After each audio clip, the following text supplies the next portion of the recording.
صلو علی الحبیب صلاۃ والسلام علیک یا رسول اللہ وعلی آلک وصحابک یا حبیب اللہ۔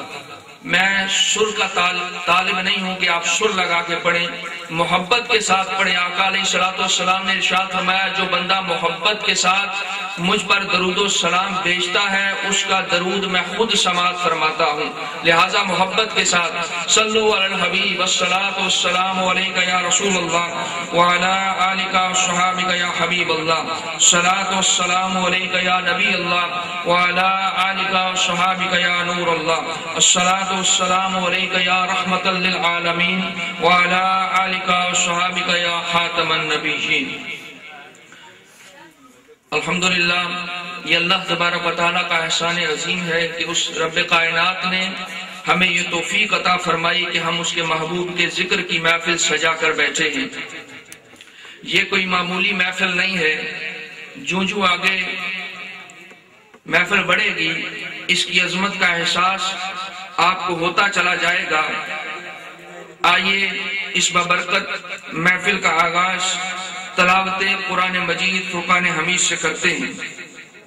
قرآن جو میں نے عنوان کلام میں قرآن مجید فرقان حمید کی آئے مبارکہ نبی کی عظمت کے لیے پیش فرمائی ہے، وہ سورہ بقرہ ہے اور اس کے 3 حروف ہیں، الف لام میم۔ اس کا مطلب، اس کا ترجمہ کیا ہے؟ آپ کسی بھی قرآن کے ترجمے کو اٹھا کر دیکھ لیجئے، ہر مترجم نے اس کے نیچے یہی لکھا الف لام میم۔ یہ ایسے حروف ہیں کہ جس کا علم اللہ کو ہے اور اللہ کے رسول کو ہے۔ بآواز بلند بولیے، اللہ کو ہے اور اللہ کے رسول کو ہے۔ تو گویا جو وحی لے کر اترنے والا جبریل ہے وہ بھی نہیں جانتا کہ اس کا مطلب کیا ہے، اس کا مطلب کیا ہے۔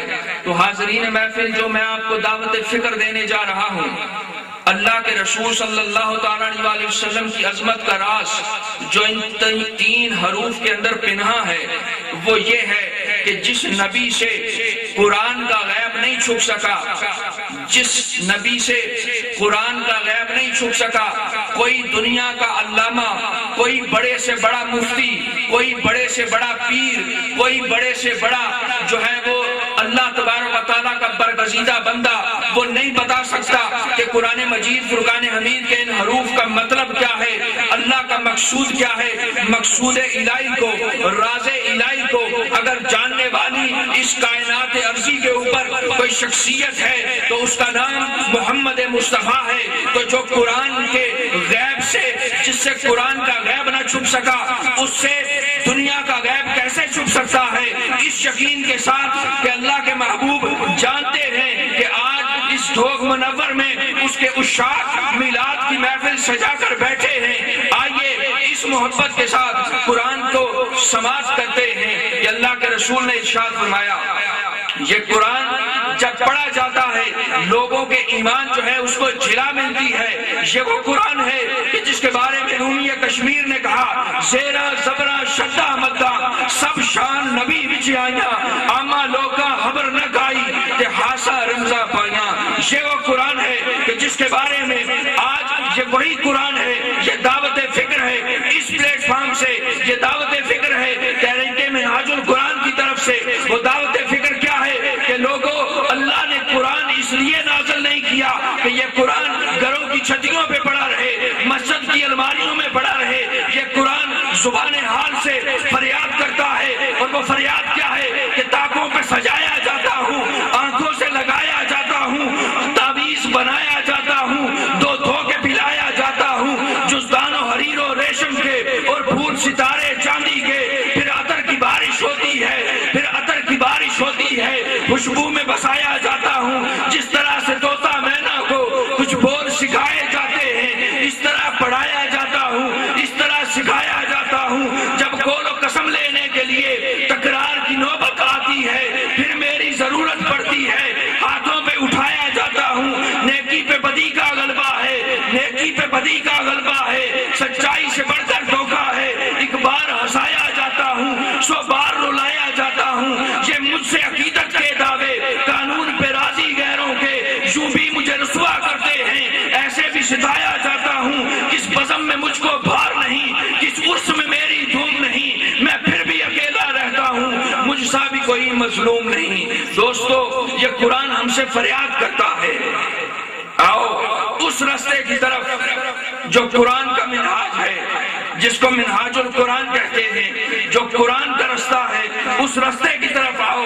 اللہ کی عزت کی قسم، یہ قوم، ہم لوگ اس لیے آج رندہ درگاہ ہوئے بیٹھے ہیں، اس لیے ہم غیروں کی مٹھی کے اندر، شکنجے کے اندر ہیں کہ ہم نے قرآن کو اپنا منہاج نہ بنایا، ہم نے قرآن کو اپنا رستہ نہ بنایا۔ یہ وہ قرآن تھا کہ جس کے بارے میں شاعر کہتا ہے، کہ قرآن تیری رحمت کا دیوان نظر آیا، آقا تیری صورت و سیرت کا عنوان نظر آیا، مازاق ہے آنکھیں تو بس شمس ہے روح ناصر، ہمیں قرآن کے چہرے پہ قرآن نظر آیا۔ یہ وہ قرآن ہے۔ یہ محفل ایک دعوت فکر ہے۔ ہماری محفلیں رسمی محفل نہیں ہے، اس محفل میں آئے ہیں ہم کچھ لے کر جائیں گے، اور وہ کیا ہے؟ وہ یہ ہے، دیکھو قرآن لوگوں کی زندگیوں کے بچانے کے لیے آیا۔ آج المیہ کیا ہے؟ اللہ کے رسول صلی اللہ علیہ وسلم کا فرمان حق ہے کہ اگر کوئی بندہ نزع کے عالم میں ہو تو اس کے نزدیک سورہ یاسین پڑھی جائے تو اس کی جان جو ہے وہ آسانی سے نکلتی ہے۔ کیا صرف قرآن لوگوں کی جان آسانی سے نکالنے کے لیے آیا، یا قرآن اس لیے آیا کہ ہم قرآن کے بتلائے ہوئے راستے پر چلیں؟ اللہ کے رسول صلی اللہ علیہ وسلم نے یہ جو قرآن ہمیں عطا فرمایا ہے، آپ لوگ کبھی غور فرمائیں اس بات پر کہ ہم میں سے کتنے ایسے ہیں، اللہ کے رسول نے ارشاد فرمایا لوگوں کو 3 چیزیں سکھاؤ، میری محبت، میری اہل بیت کی محبت اور قرآن کی محبت۔ ہم لوگ قرآن سے کتنی محبت کرنے والے ہیں، ہر بندہ اپنے گریبان میں منہ ڈال کر سوچے۔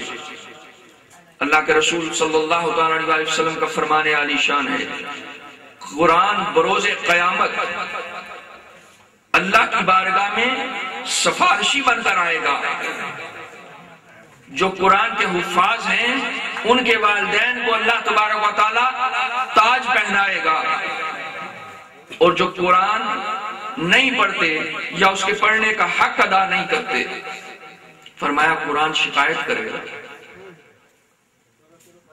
آئیے اس فکر کے ساتھ کہ ہم قرآن مجید فرقان حمید کی تلاوت کو سماعت کرتے ہیں، اس محبت کے ساتھ کہ یہ تلاوت، یہ قرآن ہمارے سینے میں نور ایمان بن کر داخل ہوگا اور ہمارے ایمان کی جلا کا سبب بنے گا، اور یہ قرآن جو ہم سنیں گے اس کو سمجھنے کی اور اس پر عمل کرنے کی کوشش کریں گے، اور یہ انشاءاللہ۔ آئیے تلاوت قرآن مجید فرقان حمید سے اپنی محفل کا آغاز کرتے ہیں۔